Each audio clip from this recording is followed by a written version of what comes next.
Hi friends, எல்லாம் எப்படி இருக்கீங்க? இன்றைக்கி வந்து பர்த்டே கிஃப்ட்டு உங்கள்கிட்ட காட்டணும்னு உங்களை காட்டுறேன். இப்போ படம் எடுத்துக்கிட்டு இருக்கேன். இது வந்து ஒரு பர்த்டே கிஃப்ட்டு. எப்படி இருக்குங்க ஃப்ரெண்ட்ஸ்? ஆன்லைனில் ஆர்டர் பண்ணது தான்.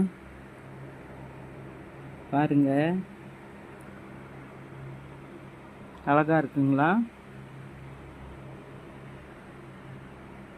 ஒரு சிம்பிளான கிஃப்ட்டு தான் ஃப்ரெண்ட்ஸ்.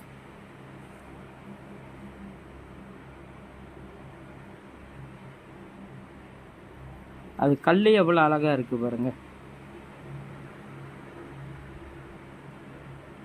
பார்த்துக்கிட்டிங்களா? ரொம்ப அழகாக இருக்குது ஃப்ரெண்ட்ஸ். எப்படி இருக்குன்னு என்னை கமெண்ட் பண்ணுங்கள். ஸோ என் சேனலை பார்த்து சப்போர்ட் பண்ணி, சப்ஸ்கிரைப் பண்ணி, லைக் பண்ணி, ஷேர் பண்ணுங்கள் ஃப்ரெண்ட்ஸ். நன்றி ஃப்ரெண்ட்ஸ். தேங்க்யூ.